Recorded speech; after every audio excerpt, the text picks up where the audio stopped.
ದೇವಪತ್ತರ್ sir ಅವರು ಯಾಜ್ದಾನಿ ಅವರ ಶಾಸನ ಅಧ್ಯಯನ ಅನ್ನುವಂಥ ವಿಷಯದ ಕುರಿತು ತಮ್ಮ ಪ್ರಬಂಧವನ್ನು ಮಂಡಿಸಿದ್ದಾರೆ.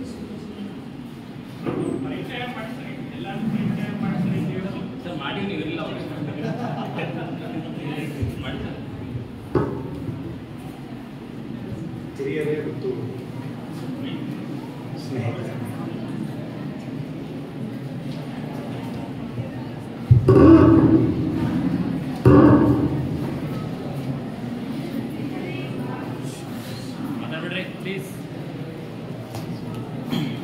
ಹಿರಿಯರೇ ಮತ್ತು ಸ್ನೇಹಿತರೆ, ನಿನ್ನೆಯಿಂದ ವಿದ್ವಾಂಸರ ಮಾತುಗಳನ್ನು ಕೇಳ್ತಾ ಬಂದಿದ್ದೀರಿ. ಕಲ್ಯಾಣ ಚಾಲುಕ್ಯರ ಬಗ್ಗೆ ಮತ್ತು ಅವರ ಚಾರಿತ್ರಿಕ ಆಕಾರಗಳ ಬಗ್ಗೆ, ಅಲ್ಲಿನ ದಾಖಲೆಗಳಿಗೆ ಸಂಬಂಧಪಟ್ಟಂಗೆ ಹಲವು ಸಂಗತಿಗಳನ್ನು ನಿಮಗೆ ಈಗ ಪರಿಚಿತ. ಈ ವಿದ್ವಾಂಸರ ಮಧ್ಯೆ ಎಲ್ಲ ವಿದ್ವಾಂಸರು ಇದ್ದರೆ ಚೆನ್ನಾಗಿರಲ್ಲ, ಕೆಲವರು ವಿದ್ವಾಂಸರು ಅಲ್ಲದೇ ಇರೋರು ಕೂಡ ಇರಲಿ ಅನ್ನೋ ಕಾರಣಕ್ಕಾಗಿ ಈ ಮಗುವಿಗೆ ಎಲ್ಲ ಸಿಂಗಾರ ಮಾಡಿದ್ರೆ ಒಂದು ಕಪ್ಪು ಚುಕ್ಕೆ ಅಂತ ಇರ್ತಾರೆ ನೋಡಿ, ದೃಷ್ಟಿ ಹೊಟ್ಟವರು. ಹಾಗೆ ನನ್ನಂಥ ಒಬ್ಬ ಸಾಧಾರಣ ಸಾಹಿತ್ಯದ ಮತ್ತು ಆಗಾಗ ಇತಿಹಾಸವನ್ನು ಓದುವ ವಿದ್ಯಾರ್ಥಿಯನ್ನು ಕರ್ಕೊಂಡು ಬಂದು ಇಲ್ಲಿ ನಿಲ್ಲಿಸಿದ್ದಾರೆ.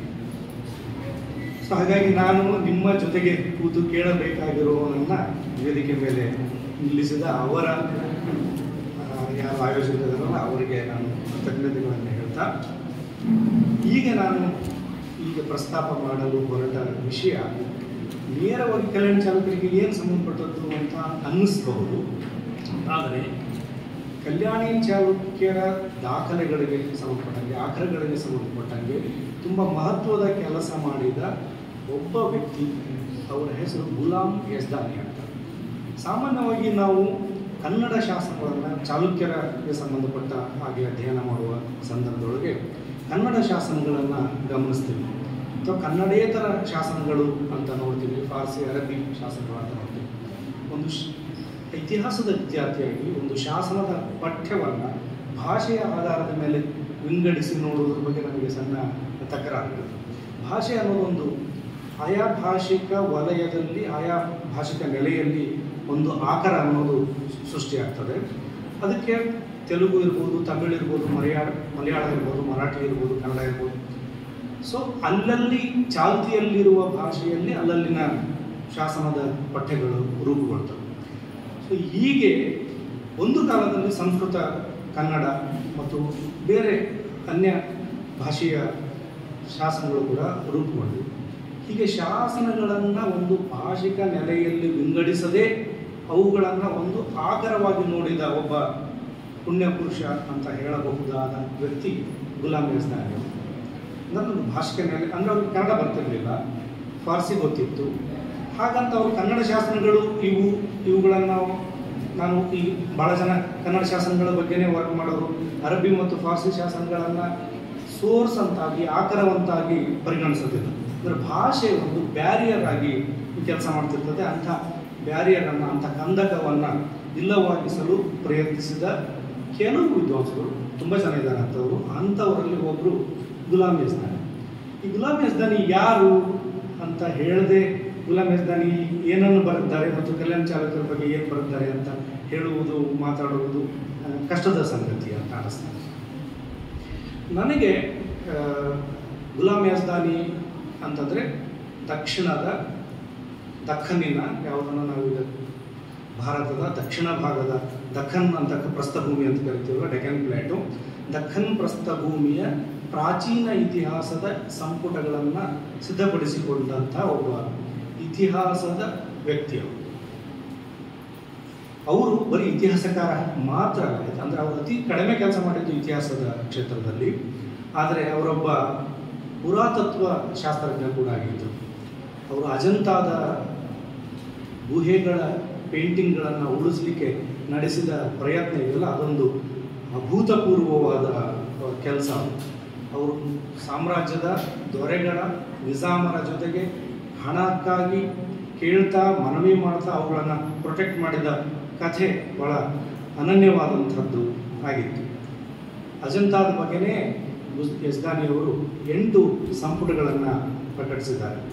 ಅಜಂತಾದ ಬಗ್ಗೆ ಆರಂಭದ ಲೇಖನಗಳನ್ನು ಪುಸ್ತಕಗಳನ್ನು ಪ್ರಕಟಿಸಿದವರಲ್ಲಿ ಯಜ್ದಾನಿಯವರು ಬಹಳ ಮಹತ್ವದ ವ್ಯಕ್ತಿ.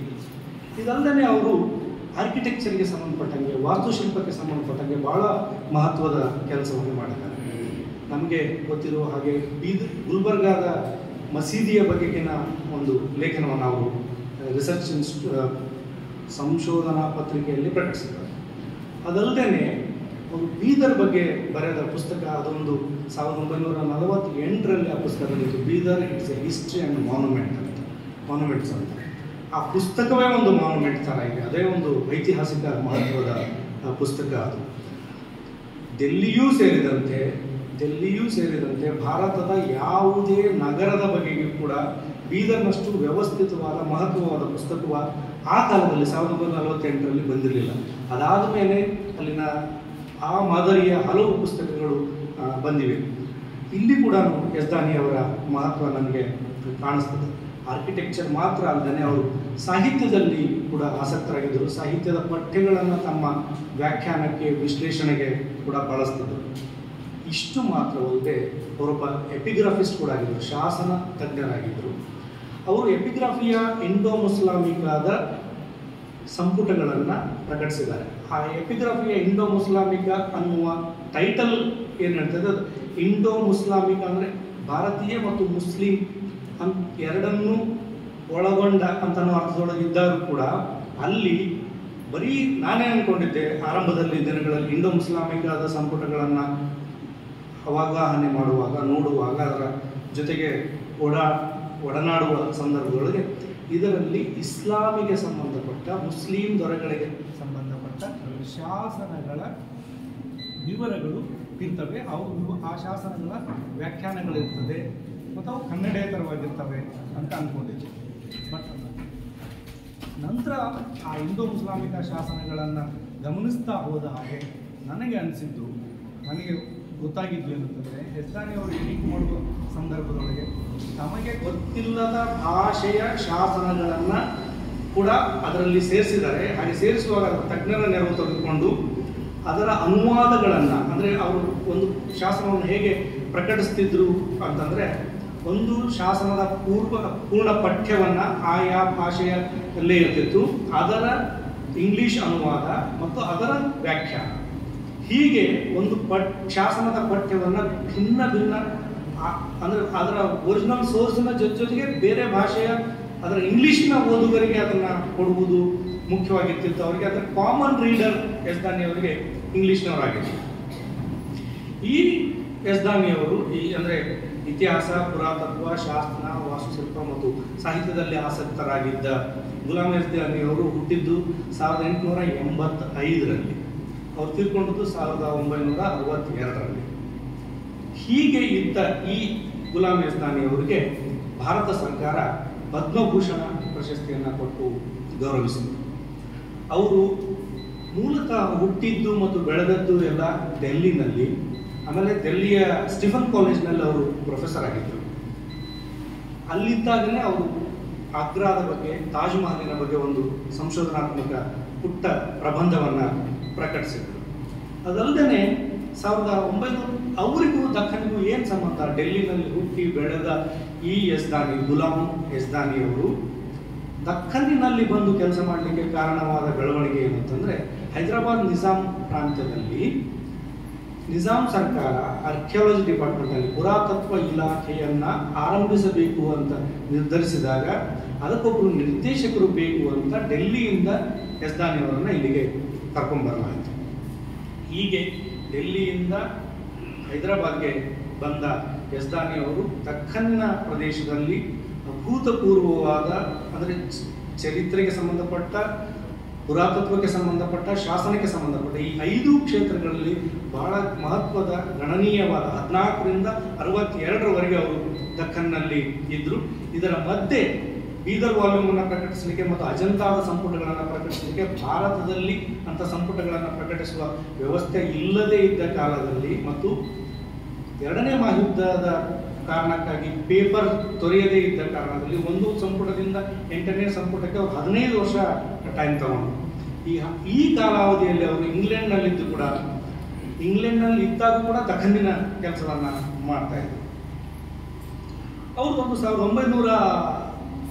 1938ರಲ್ಲಿ ಒಂದು ಲೇಖನವನ್ನು ಅವರು ಪ್ರಕಟಿಸಿದ್ದಾರೆ. ಆ ಲೇಖನ ಏನು ಅಂತಂದರೆ ನೋಟ್ ಆನ್ ಆಂಟಿಕ್ವಿಟೀಸ್ ಆಫ್ ಕಲ್ಯಾಣಿ ಅಂತ 1938ರಲ್ಲಿ. ಯಜ್ದಾನಿ ಅವರು ಆರ್ಕಿಯಾಲಜಿ ಡೈರೆಕ್ಟರ್ ಆಗಿದ್ದ ಸಂದರ್ಭದೊಳಗೆ 1914ರಲ್ಲಿ ನಾನು ಈಗಾಗಲೇ ಪ್ರಸ್ತಾಪ ಮಾಡಿದ ಹಾಗೆ ಅವರು ಆರ್ಕಿಯಾಲಜಿಯ ಪುರಾತತ್ವ ಇಲಾಖೆಯ ನಿರ್ದೇಶಕರಾಗಿ ಹೈದರಾಬಾದ್ಗೆ ಬಂದರು. ಆವಾಗ ಈಗಿನ ಮರಾಠವಾಡ ಮತ್ತು ತೆಲಂಗಾಣ ಮತ್ತು ಕರ್ನಾಟಕವನ್ನು, ಈಗ ಯಾವುದನ್ನು ಹೈದರಾಬಾದ್ ಕರ್ನಾಟಕ, ಕಲ್ಯಾಣ ಕರ್ನಾಟಕ ಅಂತ ಕರಿತೀವಲ್ಲ, ಇದನ್ನು ಒಳಗೊಂಡ ಒಂದು ಹೈದರಾಬಾದ್ ಪ್ರಾಂತ್ಯ ಆಗಿತ್ತು. ಆ ಹೈದರಾಬಾದ್ ಪ್ರಾಂತ್ಯದ ಪುರಾತತ್ವ ಇಲಾಖೆ ನಿರ್ದೇಶಕರಾಗಿ ಬಂದ ಮೇಲೆ ಅವರು ಪ್ರತಿ ವರ್ಷ 1915ರಿಂದ 1945ರವರೆಗೆ ಪ್ರತಿ ವರ್ಷ ಅವರು ಈ ಪ್ರದೇಶದಲ್ಲಿ ಸುತ್ತಾಡಿ ಅಲ್ಲಿನ ಹಳ್ಳಿಗಳಿಗೆ, ಪ್ರದೇಶಗಳಿಗೆ, ನಗರಗಳಿಗೆ, ಪಟ್ಟಣಗಳಿಗೆ, ಐತಿಹಾಸಿಕ ಮಹತ್ವ ಇರುವ ಸ್ಥಳಗಳಿಗೆ, ಅದು ಐತಿಹಾಸಿಕ ಮಹತ್ವ ಅಂತ ಹೇಳುವಾಗ ಶಾಸನಕ್ಕೆ ಸಂಬಂಧಪಟ್ಟದ್ದಿರ್ಬೋದು, ವಾಸ್ತುಶಿಲ್ಪಕ್ಕೆ ಸಂಬಂಧಪಟ್ಟದ್ದಿರ್ಬೋದು, ಪುರಾತತ್ವಕ್ಕೆ ಸಂಬಂಧಪಟ್ಟದ್ದಿರ್ಬೋದು, ಇತಿಹಾಸಕ್ಕೆ ಸಂಬಂಧಪಟ್ಟದ್ದಿರ್ಬೋದು, ಈ ಎಲ್ಲ ಅಂಶಗಳನ್ನು ಗಮನದಲ್ಲಿಟ್ಟುಕೊಂಡು ಹುಡುಕಿ ಆಯಾ ಹಳ್ಳಿಗಳಿಗೆ, ಆಯಾ ಪ್ರದೇಶಗಳಿಗೆ ಹೋಗಿ ಅಲ್ಲಿನ ಒಂದು ಆರ್ಕಿಯಾಲಜಿಕಲ್ ರಿಪೋರ್ಟನ್ನು ರೆಡಿ ಮಾಡ್ತಿದ್ದೆ. ಪ್ರತಿ ವರ್ಷ 30 ವರ್ಷ, 45ರವರೆಗೆ, 15ರಿಂದ 45ರವರೆಗೆ 30 ವರ್ಷ ಪ್ರತಿ ವರ್ಷ ತಪ್ಪದಿನ ಒಂದು ಆರ್ಕಿಯಾಲಜಿ ರಿಪೋರ್ಟನ್ನು ಪಬ್ಲಿಷ್ ಮಾಡ್ತಿದ್ದೆ. ಆ ಆರ್ಕಿಯಾಲಜಿ ರಿಪೋರ್ಟ್ನಲ್ಲಿ ಆಯಾ ಪ್ರದೇಶದಲ್ಲಿ ಇರುವ ಐತಿಹಾಸಿಕ ಮಹತ್ವದ ಸಂಗತಿಗಳ ಬಗ್ಗೆ ಮಾಹಿತಿಯನ್ನೆಲ್ಲ ಕೊಡ್ತಾ ಬರ್ತಿದ್ದೆ. ಹಾಗೆ ಒಂದು ಸಂಪುಟದಲ್ಲಿ ಬರೆದ ಲೇಖನ ನೋಟ್ ಆನ್ ಆಂಟಿಕ್ವಿಟೀಸ್ ಆಫ್ ಕಲ್ಯಾಣಿ ಅಂತ. ಈ ಲೇಖನ ಬಹಳ ಕಲ್ಯಾಣಿ ಚಾಲುಕ್ಯರಿಗೆ ಸಂಬಂಧಪಟ್ಟ ಮಹತ್ವದ ವಿವರಗಳನ್ನು ಆ ಲೇಖನ ಒಳಗೊಂಡಿದೆ. ಅದಲ್ಲದೆ ಆ ಲೇಖನದ ವಿಷಯಕ್ಕೆ ಹೋಗುವ ಮುನ್ನ ಯಜ್ದಾನಿ ಅವರು ಬರೆದ ಇನ್ನೊಂದು ಲೇಖನದ ಬಗ್ಗೆ ನಾನು ಪ್ರಸ್ತಾಪ ಮಾಡಲಿಕ್ಕೆ ಬಯಸ್ತೇನೆ. Woman in sculpture of Deccan ಅಂತನ್ನುವ ಒಂದು ಬ್ರೋಷರನ್ನು ಅವರು ಪ್ರಕಟ ಮಾಡಿದ್ರು. ಆ ಲೇಖನದಲ್ಲಿ ಬಹಳ ಮಹತ್ವದ 4 ಮಹಿಳಾ ಶಿಲ್ಪಗಳ ಬಗ್ಗೆ ವಿವರವಾದ ಚರ್ಚೆಯನ್ನು ಮಾಡಿದ್ರು. ಇವರು ಈ ಆಂಟಿಕ್ವಿಟೀಸ್ ಆಫ್ ಕಲ್ಯಾಣಿ ಲೇಖನದಲ್ಲಿ ಒಂದು ಶಾಸನದ ಉಲ್ಲೇಖವನ್ನು ಮಾಡ್ತಾರೆ. ಮೈಸೂರು ರಾಜ್ಯ ಅಂತ ಆವಾಗ ಕರೆಯಲಾಗ್ತಿತ್ತು 1938ರಲ್ಲಿ. ಈಗ ನಾವು ಯಾವುದನ್ನ ಕರ್ನಾಟಕ ಅಂತ ಕರಿತೀವಿ. ಅಲ್ಲಿನ ಮೈಸೂರು ರಾಜ್ಯದ ಭರಂಗಿ ಶಾಸನದಲ್ಲಿ ಒಂದು ಪುಲಿಕೇಶಿಯ ಪ್ರಸ್ತಾಪ ಬರುತ್ತದೆ ಅನ್ನುವ ಸಂಗತಿಯನ್ನು ಅವರು ಆ ಲೇಖನದಲ್ಲಿ ಪ್ರಸ್ತಾಪ ಮಾಡಿ, ಪುಲಿಕೇಶಿಯು ಕಂಚೀಪುರವನ್ನು ದಹಿಸಿದ ಮತ್ತು ಚೋಳರ ರಾಜಧಾನಿಯಿಂದ ಕಂಚೀಪುರವನ್ನು ದಹಿಸಿದ ಬಗ್ಗೆ ಆ ಶಾಸನ ಪ್ರಸ್ತಾಪ ಮಾಡೋದ್ರ ಬಗ್ಗೆ ಇಲ್ಲಿ ಹೇಳ್ತಾರೆ. ಅದಕ್ಕೆ ಪ್ರತಿಕ್ರಿಯೆಯಾಗಿ ಚೋಳರು ಬಂದು ಕಲ್ಯಾಣವನ್ನು ದಹಿಸಿದರು, ಅದನ್ನು ನಾಶ ಮಾಡಿದರು, ಧ್ವಂಸ ಮಾಡಿದರು. ಅದನ್ನು ಕೇಳಿ ಕೋಪೋದ್ರಿಕ್ತನಾಗಿ ಪುಲಿಕೇಶಿಯು, ಈ ಕಲ್ಯಾಣಿ ಚಾಲುಕ್ಯರ ಪುಲಿಕೇಶಿ ಅಲ್ಲ, ಇವನು ಬಾದಾಮಿ ಚಾಲುಕ್ಯರ ಪುಲಿಕೇಶಿ, ಅಂದರೆ ಚಾಲುಕ್ಯರ ಕಲ್ಯಾಣದ ಇತಿಹಾಸ ಕಲ್ಯಾಣಿ ಚಾಲುಕ್ಯರಿಗಿಂತ ಹಿಂದೆ ತಗೊಂಡು ಹೋಗುವ ಒಂದು ಮಹತ್ವದ ಅಂಶವನ್ನು ಇಲ್ಲಿ ಅವರು ಪ್ರಸ್ತಾಪ ಮಾಡ್ತಾ ಇದ್ದಾರೆ. ಅಲ್ಲಿ ಕಲ್ಯಾಣದ ಪ್ರಸ್ತಾಪವನ್ನು ಭರಂಗಿ ಶಾಸನದಲ್ಲಿ ಇದೆ ಅಂತ ಹೇಳಿ, ಅದನ್ನು ಕೇಳಿ ಕೋಪೋದ್ರಿಕ್ತನಾದ ಪುಲಿಕೇಶಿ ಆನೆಯನ್ನು ಹೊರಟು ಚೋಳರ ಮೇಲೆ ದಾಳಿ ನಡೆಸಿ ಅದನ್ನು ಧ್ವಂಸಗೊಳಿಸಿದ ಅಂತ ಅನ್ನುವ ಒಂದು ಮಹತ್ವದ ಶಾಸನದ ಉಲ್ಲೇಖವನ್ನು ಈ ಲೇಖನದಲ್ಲಿ ಮಾಡಿದ್ದಾರೆ. ಇದನ್ನು ಜರ್ನಲ್ ಆಫ್ ರಾಯಲ್ ಏಸಿಯಾಟಿಕ್ ಸೊಸೈಟಿನಲ್ಲಿ ಈ ಲೇಖನ ಪ್ರಕಟ ಆಗಿದೆ. ಇದಲ್ಲದೆ ಯಾವುದನ್ನ ನಂತರದ ಚಾಲುಕ್ಯರು ಅಥವಾ ಕಲ್ಯಾಣಿ ಚಾಲುಕ್ಯರು ಅಂತ ನಾವು ಕರಿತೀವೋ, ಅದರ ಆ ನಗರವನ್ನು, ಕಲ್ಯಾಣ ನಗರವನ್ನು ರಿವೈವ್ ಮಾಡಿದ, ಅದನ್ನು ಮತ್ತೆ ಕಟ್ಟಿದವರಲ್ಲಿ ತೈಲಪ ಮೊದಲನೇದವನು ಅನ್ನುವ 973ರಿಂದ 997ರ ಅವಧಿಯಲ್ಲಿ ಆಡಳಿತ ನಡೆಸಿದ. ಇದನ್ನು ಕಲ್ಯಾಣವನ್ನು ರಾಜಧಾನಿಯಾಗಿ ಮಾಡಿದವನು ತೈಲಪ ಅಂತ ಅನ್ನೋ ವಿಷಯವನ್ನು ಪ್ರಸ್ತಾಪ ಮಾಡ್ತಾರೆ. ಅದಲ್ಲದೆ ಮುಂದೆ ಅದೇ ಲೇಖನದಲ್ಲಿ ಹೇಳ್ತಾ, 1ನೇ ಸೋಮೇಶ್ವರ ಅನ್ನೋ ಕಾಲದಲ್ಲಿ ಕಲ್ಯಾಣಿಯ ಬಗ್ಗೆ ಏನನ್ನ ಪ್ರಸ್ತಾಪ ಇತ್ತು ಅಂತನ್ನೋ ಮಾತನ್ನ, ಕಲ್ಯಾಣಿ ಬಗ್ಗೆ ಯಾವ ರೀತಿಯ ದಾಖಲೆ ಇತ್ತು ಅಂತ ಅನ್ನೋದನ್ನ ಅವರು ಇದು ಮಾಡಿದ್ದಾರೆ. ಇಲ್ಲಿ ಕೋಟ್ ಮಾಡ್ತೀನಿ ನಾನು ಅದನ್ನ. Beautified so that it surpassed in the splendour all other cities of earth.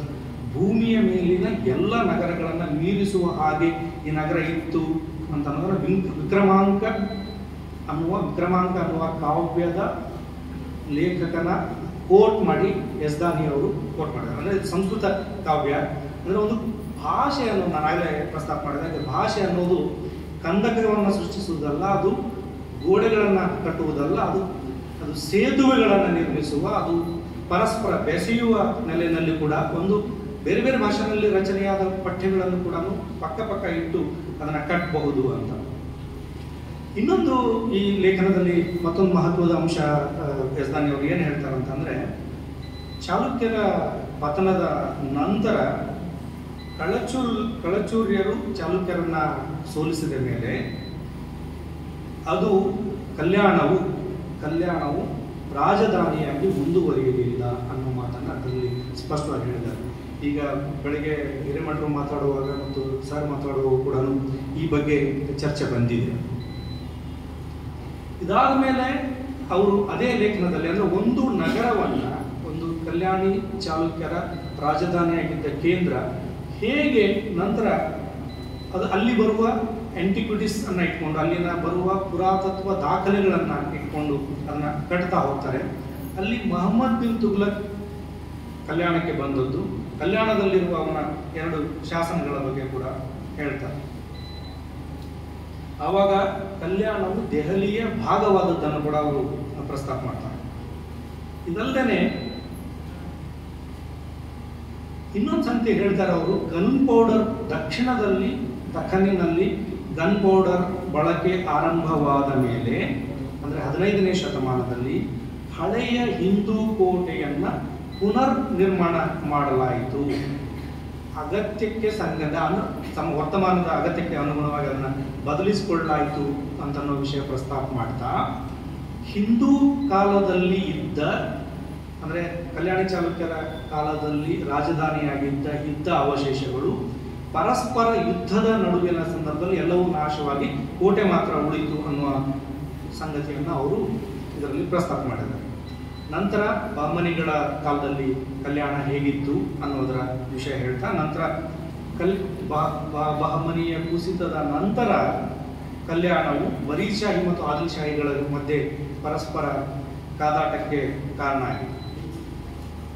1773 Kalyana